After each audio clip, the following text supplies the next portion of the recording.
வெளிப்படையாவே வந்து பெருந்தொற்று கண்டிப்பா நிச்சயமா வரும் அப்படின்னு சொல்லிட்டு பில்கேட்ஸ் வந்து இப்போ சமீபத்துல வந்து ரீசெண்டா வந்து பேட்டி கொடுத்திருக்காரு. இந்தியாவில் வந்து 1 கோடியிலிருந்து 1.5 கோடி பேர் இந்த 3 வருஷத்துல கொரோனாக்கு பின்னாடி வழக்கமான மரணங்களை விட செத்துருக்காங்க, சாகடிக்கப்பட்டிருக்காங்க, படுகொலை செய்யப்பட்டிருக்காங்க. படிப்படியா இந்தியாவோட பாப்புலேஷனை குறைக்கணும், கண்ட்ரோல் பண்ணி நம்ம கட்டுப்பாட்டுக்குள்ள வச்சுக்கணும் அப்படின்னு ஒரு மிகப்பெரிய சதித்திட்டம் இருக்கு. மிகப்பெரிய இன படுகொலை, மக்கள் படுகொலை இந்தியாவில் நடந்துட்டு இவனைய செட் பண்ணக்கூடிய அஜெண்டாக்குள்ளே நம்ம சுத்திக்கிட்டு இருந்தோம்னா காலி பண்ணிக்கிட்டே இருப்பானுங்க. கொஞ்சம் கொஞ்சமா காலி பண்ணி மொத்தமா காலி பண்ணிடுவாங்க. கொரோனா தடுப்பூசி இதுக்கப்புறம் வந்து உலக அளவுல திடீர் மரணங்கள், இளவயது மரணங்கள், பெண்கள் வந்து மரணம் அடைகிறது, காரணமே இல்லாம திடீர்னு வந்து ஹார்ட் அட்டாக் வந்து சாகுறது, எந்த காரணமே இல்லாம ஹார்ட் அட்டாக்மே இல்லாம திடீர்னு வந்து ஒருத்தவங்க இறந்து போறது, இது மாதிரி வந்து உலக அளவுலயும் சரி இந்தியாவிலையும் சரி மிகப்பெரிய அளவுல வந்து நிறைய மரணங்கள் வந்து நடந்துட்டு இருக்கு. முக்கியமா வந்து இந்த தடுப்பூசிக்கு அப்புறம் தான், இந்த கொரோனாக்கு அப்புறம் தான். இந்த கொரோனா டைம்லயே நிறைய தவறான மருந்துகள் கொடுத்து நிறைய பேர் வந்து காலி பண்ணாங்க. இந்த தடுப்பூசினாலதான் இந்த மரணங்கள், இளவயது மரணங்கள், திடீர் மரணங்கள், காரணமே இல்லாம அவங்களுக்கு வந்து எந்த விதமான உடல் ரீதியா எந்த விதமான பாதிப்புகளும் இல்லாத சமயத்துல திடீர்னு ஹார்ட் அட்டாக் நடக்கிறது, ரத்தம் உறைஞ்சு வந்து மூளையிலயோ இல்ல ஹார்ட்லயோ வந்து ரத்தம் உறைஞ்சு வந்து அவங்க வந்து இறந்து போறது, இது மாதிரி நிறைய சம்பவங்கள் வந்து நடந்துட்டு இருக்கு. முக்கியமா வந்து ஆஸ்ட்ராஜெனிகா, ஆக்ஸ்போர்ட் இவங்க வந்து கோவிஷீல்டு வந்து இவங்க தான் தயாரிச்சாங்க. இவங்க தான் தயாரிச்சாங்க. அதை வந்து சீரம் இன்ஸ்டிடியூட் ஆஃப் இந்தியா இவங்க தான் வந்து உற்பத்தி பண்ணி இந்தியாவில தான் வந்து உற்பத்தி ஆச்சு கோவிஷீல்டு அப்படிங்கிற தடுப்பூசி. அவங்க வந்து 150 நாடுகளுக்கு சப்ளை பண்ணாங்க.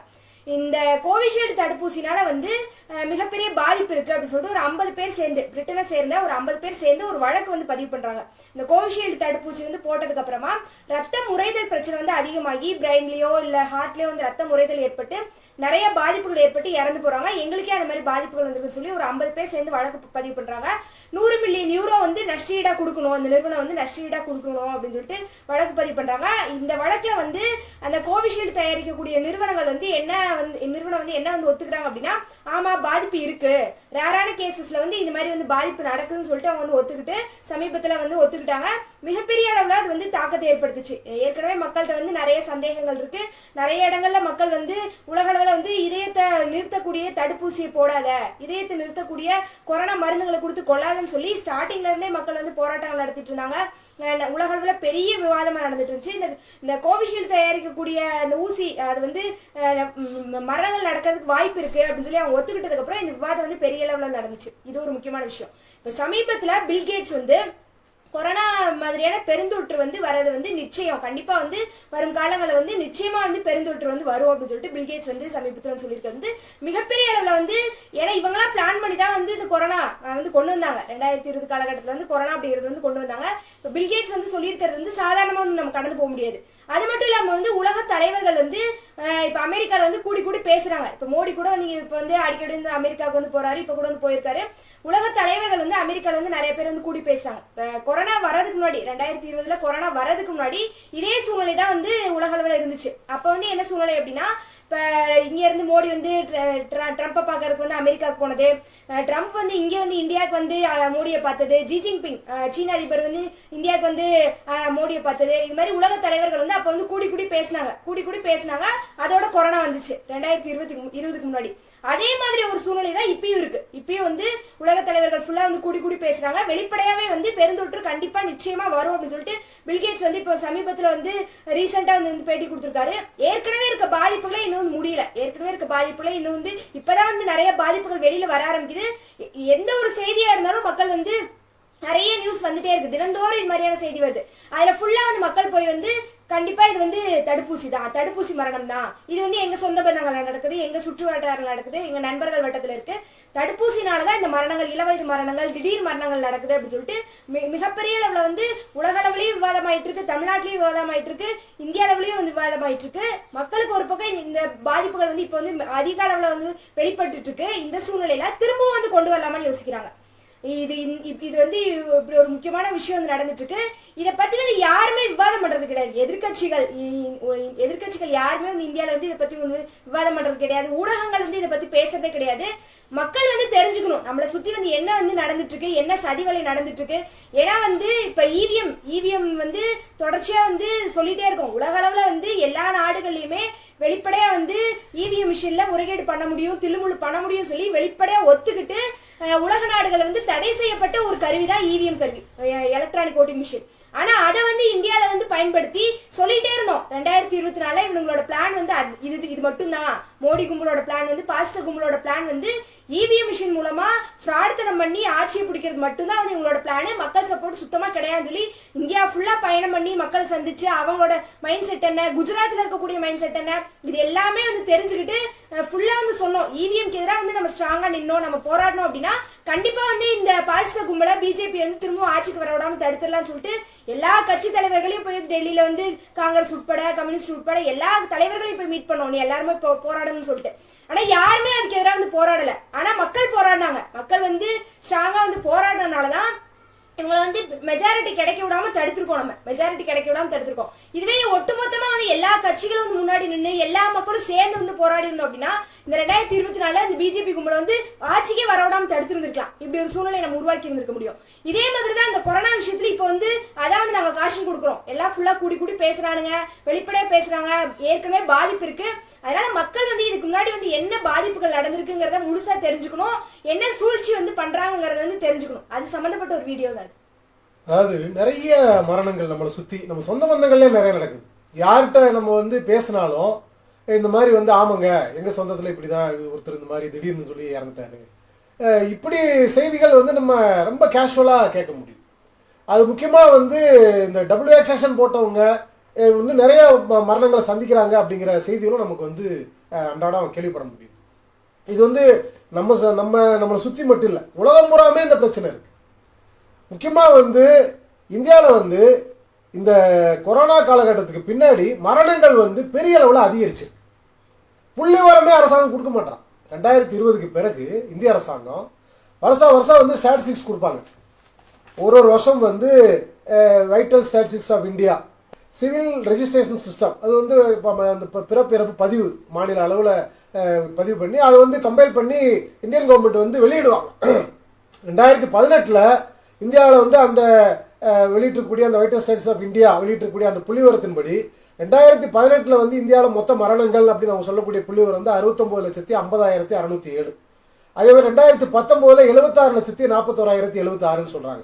2020 81,17,882. இது 2020க்கு பிறகு இந்த புள்ளிவிவரங்களே இல்லை, மத்திய அரசாங்கம் வெளியிடலை. ஆனா உலக அளவில் வந்து பல நிறுவனங்கள் வந்து ஒவ்வொரு நாட்டிலேயே வந்து பிறப்பிறப்பு வந்து அவங்களும் வந்து இப்போ இதை வந்து சம்பந்தப்பட்ட புள்ளிவிவரங்களை வெளியிடுறாங்க. குளோபல் டேட்டான்னு சொல்லி ஒரு நிறுவனம் லண்டன் யூகே சேர்ந்த லண்டன்ல இருக்கக்கூடிய நிறுவனம் வந்து அவங்க ஒரு ஸ்டாட்ஸ் கொடுத்துருக்காங்க, எல்லா நாடுகளுக்கும் கொடுத்துருக்காங்க, இந்தியாவுக்கும் கொடுத்துருக்காங்க. அவங்க வந்து 2020 சொல்லியிருக்கிறது 1,03,33,265. 2021 அது அப்படியே வந்து 1.5 மடங்காது, 1,56,23,959. 1 கோடி இருந்தது 1,56,00,000 மாறும் ஒரு வருஷத்துல. அதே மாதிரி 2022 1,45,96,884. 2023 வந்து 1,38,57,688.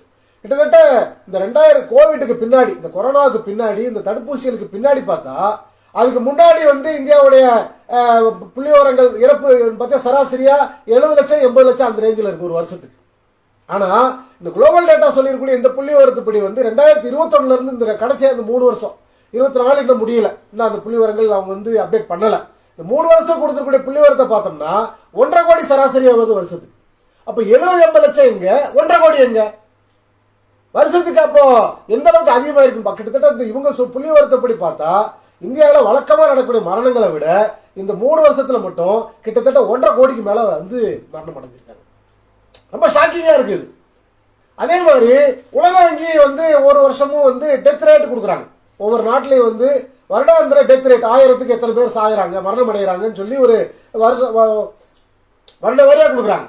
இந்தியாவை பொறுத்த வரைக்கும் குறைஞ்சிக்கிட்டே வருது. ஆரம்பத்தில் ரொம்ப அதிகமாக இருந்தது. 1960 வந்து 1960 19 பேர் 1000க்கு 19 இருந்தது. படிப்படியாக வந்து குறைஞ்சிக்கிட்டே வந்து 2016 வந்து 6.603 ஒரு வருஷத்துக்கு டெத் ரேட். 2017 வந்து 6.593. இது வந்து 2017 இருந்து அதிகரிக்குது திருப்பி. 2017 வந்து 6.593 இருக்கு ஒரு வருஷத்துக்கு. இந்தியாவுடைய மரணம்ன்றது கிட்டத்தட்ட 6 பேர் 6.6 வச்சுக்கலாம் 1000க்கு.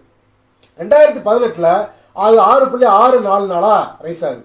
2019 6.71 ஆகுது. 2020 7.35 ரைஸ் ஆகுது. 2021 9.448 மாறுது, பயங்கரமா அதிகரிக்குது. 2022 9.074 கிட்டத்தட்ட 9க்கு மேல போயிடுச்சு. 2017 6.5 இருந்தது, அப்படியே கொஞ்சம் கொஞ்சமா கூடி இன்னைக்கு வந்து அபவுட் 9 இந்தியாவில் வந்து டெத் ரேட் அப்படின்றது.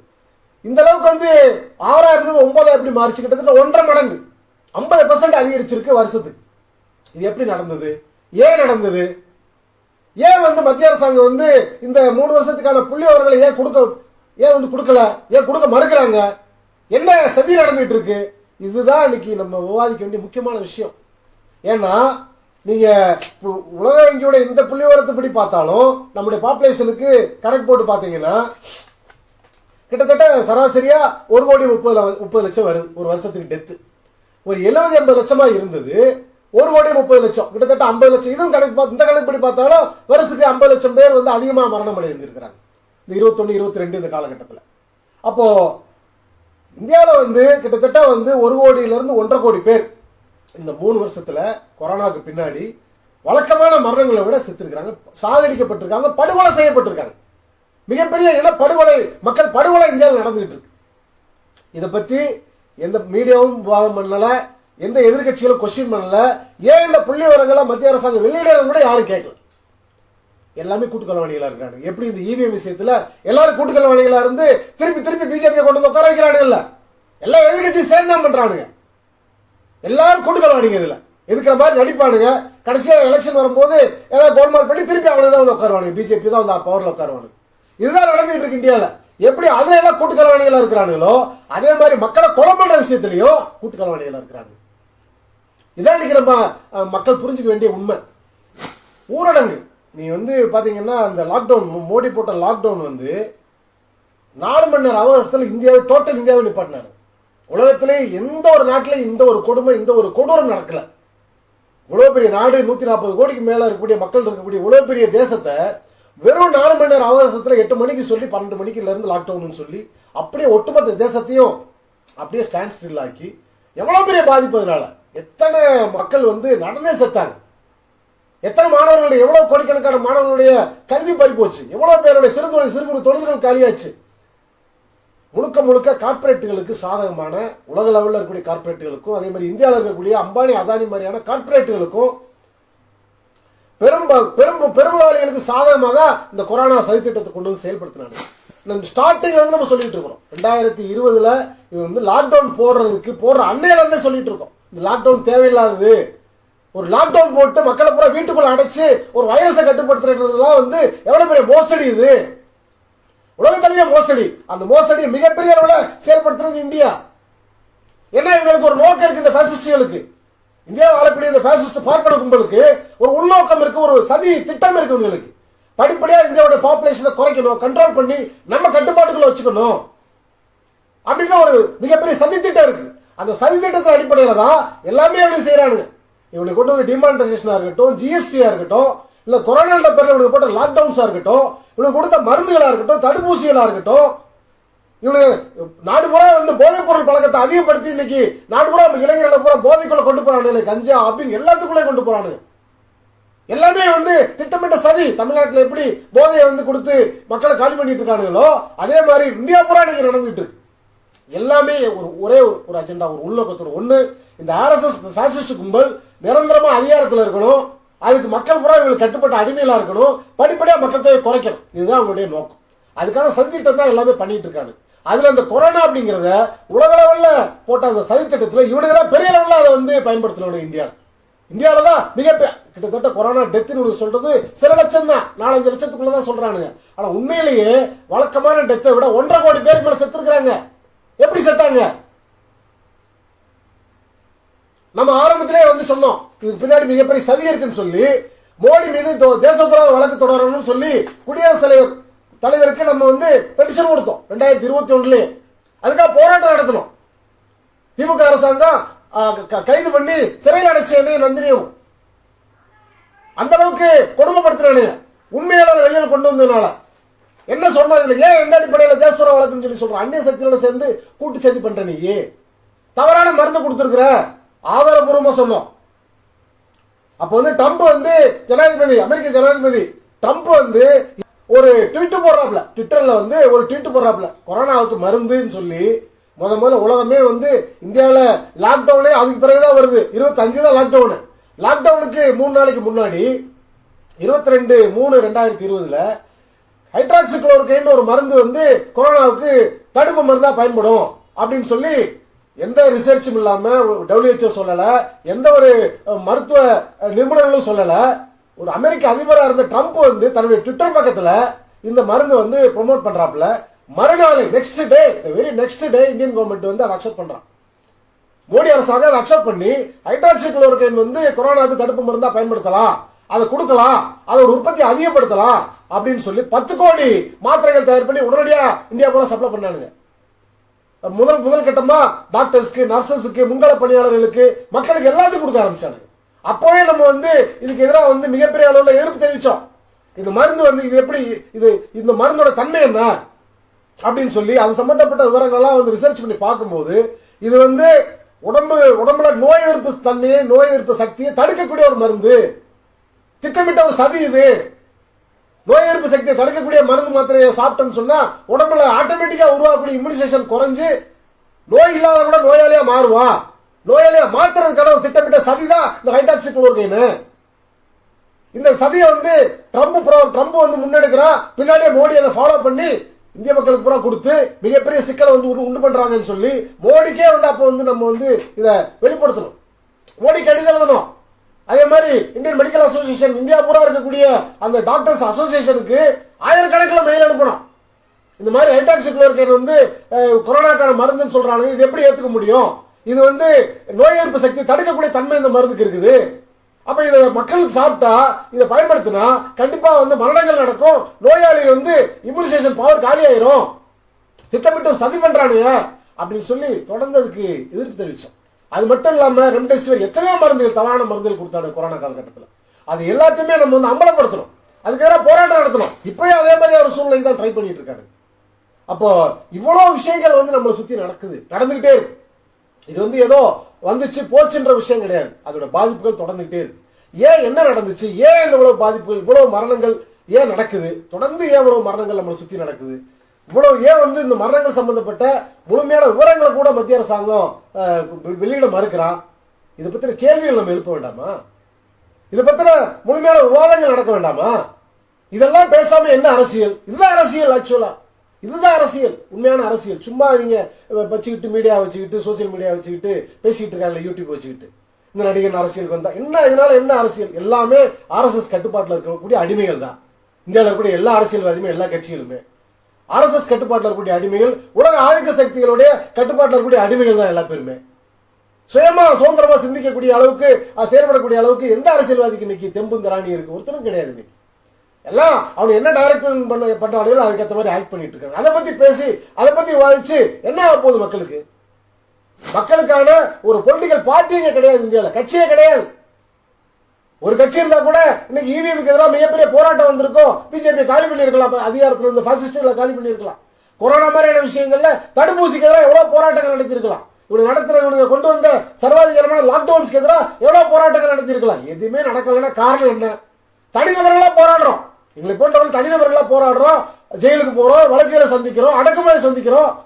ஆனா மக்களுக்கு இந்த அடக்குமுறை ஆட்சியில இருந்து ஒரு நிம்மதியான வாழ்க்கை உருவாகணும், ஒரு நியாயமான அரசாங்கம் உருவாகணும்னா மக்கள் ஒன்று சேரணும், மக்கள் ஒன்று சிந்திக்கணும், மக்கள் ஒன்று சேரணும், மக்கள்ல இருந்து ஒரு கட்சி உருவாகணும், மக்கள் இருந்து ஒரு அரசியல் இயக்கம் உருவாகணும்.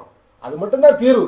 அதை நோக்கி போகணும். நம்ம அதை விட்டுட்டு இவனைய செட் பண்ணக்கூடிய அஜெண்டாக்குள்ளே நம்ம சுத்திக்கிட்டு இருந்தோம்னா காலி பண்ணிக்கிட்டே இருப்பானுங்க. கொஞ்சம் கொஞ்சமா காலி பண்ணி மொத்தமா காலி பண்ணிடுவாங்க. மக்கள் முடிச்சுக்கணும். அதுக்காக தான் இந்த விஷயங்களை வந்து வெளிப்படுத்துறோம்.